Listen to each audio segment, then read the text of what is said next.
یہی وہ مدارس ہے جس میں اقیم الصلاۃ وآتوا الزکاۃ کی تاکید ہوتی ہے.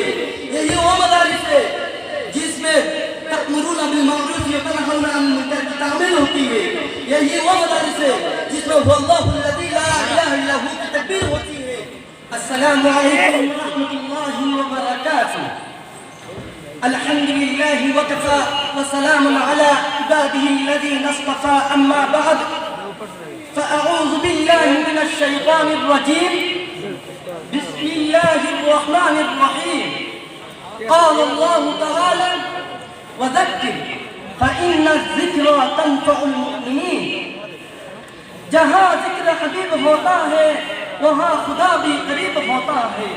جہاں ذکر حبیب ہوتا ہے وہاں خدا بھی قریب ہوتا ہے. ایسے مجلس میں بیٹھنے والا بڑا ہی خوش نصیب ہوتا ہے.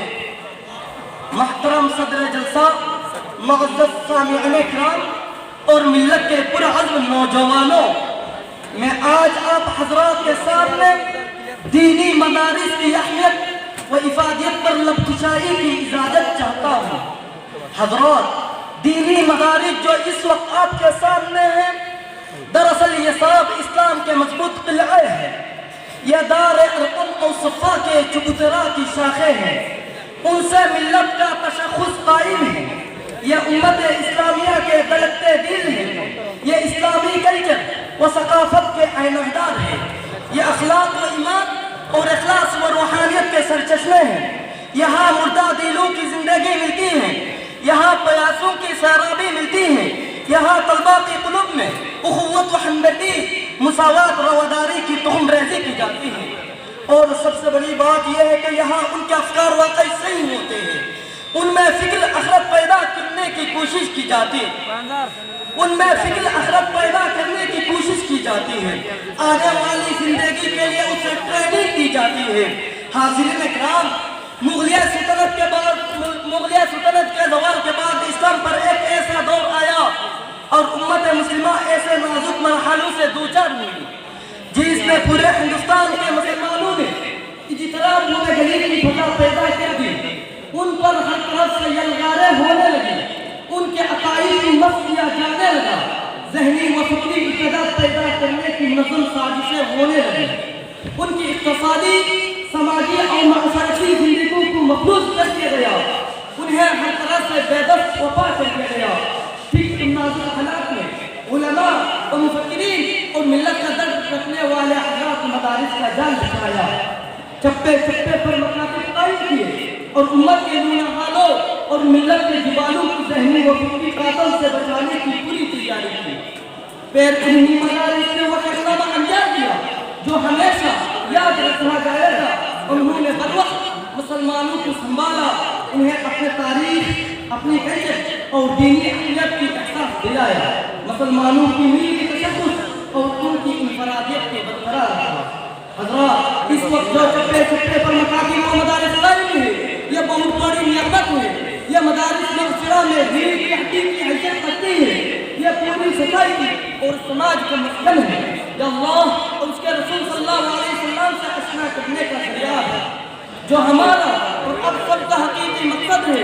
اس لیے ہمارا اور اب کا تعلق ان سے ایسا ہی ہونا چاہیے جس سے جسم کا روح سے، آفتاب کا روشنی سے اور پھول کا خوشبو سے برکتا ہے. اگر آپ کا یہ تعلق باقی ہے تو سمجھ لیجئے کہ جسم و روح دونوں زندہ ہے. اگر یہ تعلق ختم ہوا تو پھر ہمارا خدا ہی حاصل ہے. جن کے اصل بانی شہنشاہ صلی اللہ علیہ وسلم ہے، در حقیقت یہ راہ جنت ہے. یہاں پر معرفت الہی کی کرنیں پھوٹتی ہے. یہاں علم نبوت کی شعاعوں کو جگمگایا جاتا ہے. یا امت کی رہبروں رہنما کو تیار کیا جاتا ہے، یا کفر و شرک کی تاریکی کا قلع کمر کیا جاتا ہے. یہاں باطل کی تیز و تند اندھیوں کا مقابلہ کیا جاتا ہے. یہاں مصلح امت پیدا کیا جاتا ہے. یہاں بدعات و خرافات الٹے سیلاب کو روکا جاتا ہے. محترم سامعین کرام، بہت ہی حیرت البات ہے کہ لوگ اس کے بعد یہ شکایت کرتے ہیں کہ مدارس نے تمہیں کیا دیا. میں پوچھتا ہوں کہ مدارس نے تمہیں کیا نہیں دیا. مجھے بتاؤ کہ دنیا انسانیت کو عبد القادر جیلانی رحمۃ اللہ علیہ جیسا مصدق کس نے دیا. مجھے بتاؤ کہ دنیا میں انسانیت کو امام غزالی رحمۃ اللہ علیہ جیسا حجت الاسلام کس نے دیا. مجھے بتاؤ کہ امام ابو حنیفہ رحمۃ اللہ علیہ جیسا مفکر کس نے دیا. مجھے بتلاؤ کہ اشرف علی تھانوی رحمۃ اللہ علیہ جیسا مفکر کس نے دیا؟ مجھے بتلاؤ کہ مجدد الفیض ثانی جیسا بے باک انسان کس نے دیا؟ مجھے بتلاؤ کہ شیخ الاسلام حسین احمد مدنی رحمۃ اللہ علیہ جیسا ولی الاعظم کس نے دیا؟ مجھے بتلاؤ کہ ابو الحسن رحمۃ اللہ علیہ جیسا مبلغ و مفکر اسلام کس نے دیا؟ سامعین کرام، کیا یہ بات اظہر اللہ شامسی ہے؟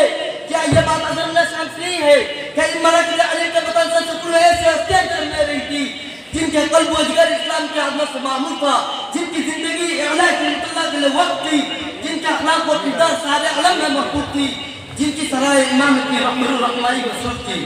حاضرین اعظام، یہی وہ مدارس ہے جس میں اقیم الصلاۃ وآتوا الزکاۃ کی تاکید ہوتی ہے، یہی وہ مدارس ہے جس میں تأمرون بالمعروف وتنہون عن المنکر کی تعمیل ہوتی ہے، یہی وہ مدارس ہے جس میں هو اللہ الذی لا الہ الا هو کی تکبیر ہوتی ہے، یہی وہ مدارس ہے جس میں ان اللہ علی کل شیء قدیر کی تعلیم ہوتی ہے، یہی وہ مدارس ہے جس میں حضور صلی اللہ علیہ وسلم کی پوری زندگی کی تعلیم دی جاتی ہے۔